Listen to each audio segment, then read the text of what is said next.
So we're back again, and the puddle of oil has moved, which means the Jeep has moved, which means I got it figured out. So I started over here at my relays, found nothing wrong, checked all the fusible link wiring, can't really tell anything about that. I cleaned connections there, up there, all the little plug-ins, no change. I added some extra ground wires, no change. And then I saw it. That guy right there. Okay, so I've never ran into this on a Jeep. I've ran into this on Chevrolets. Never ran into this on a Jeep. This is like one of them little ceramic, like a resistor. And what this does is this controls the voltage to the fuel pump once the vehicle is started. When you turn the key on and the pump primes, this doesn't do anything. This is just out of the picture. It's just, it doesn't do anything. When the vehicle starts, that's when this is like, all right, cool, and it regulates the voltage to the fuel pump. And apparently this was to make it quieter. After doing a little Googling, this was to make the fuel pump run a little quieter, and by cutting the voltage down some. So what I did was, you can jump it, which is what I did. I unplugged one side, and the other wire had already been cut and crimped back together with one of those. And so what I did was, I cut the end of the wire off clean and exposed some of the copper, stuffed it in that connector. It's not the appropriate way, I know, and I'll fix it. I might even go get another resistor, but for right now, I just needed to know if it was gonna run. So with that done, key on.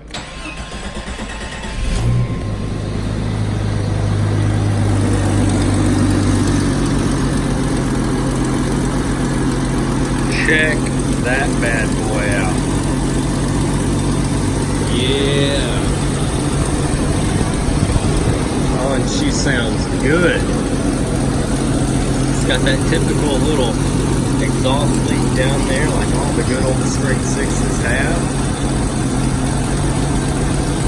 But other than that, she sounds good.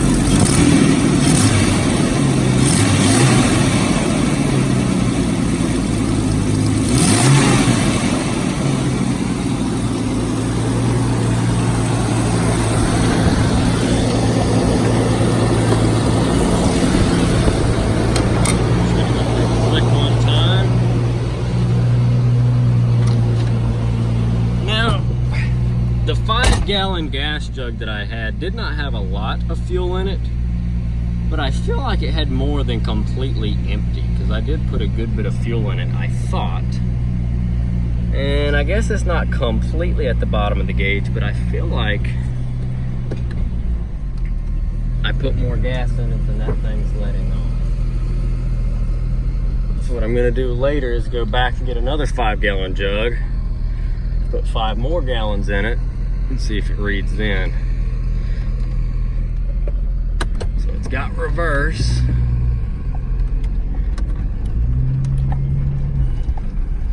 Oh yeah. She needs some suspension components for sure. And she needs some work to the brakes. It stops, but the pedal's really close to the floor.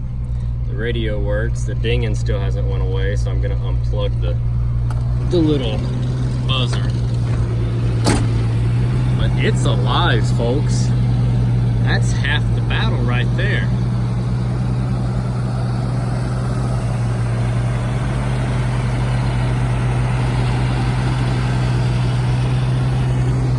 And I've got the matching wheel to go back on it.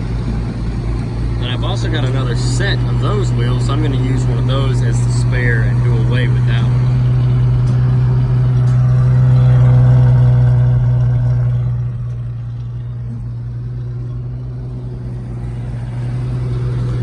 But I'm very tickled with how this turned out.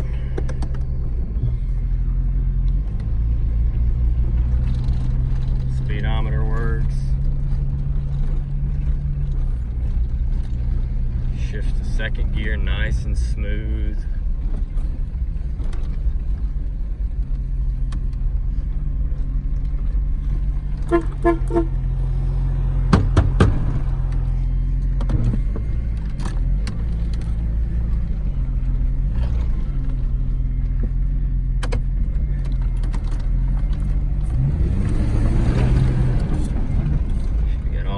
You'd want her to have, man.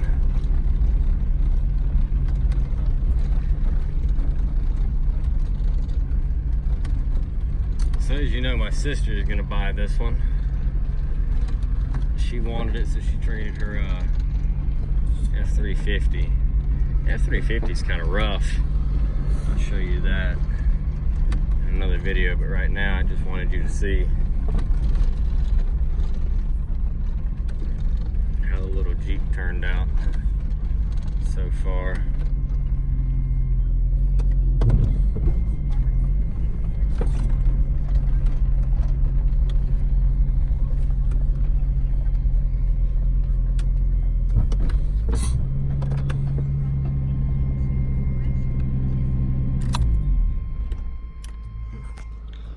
So I'm pleased so far. I'm gonna figure out if that fuel gauge is working or not. It better be. That's a brand new sending unit. And my sister's gonna come up here and do some cleaning on it. I'm gonna hunt around for some tires. These aren't like horrible or anything, but like I said, this car's been sitting for a long time. So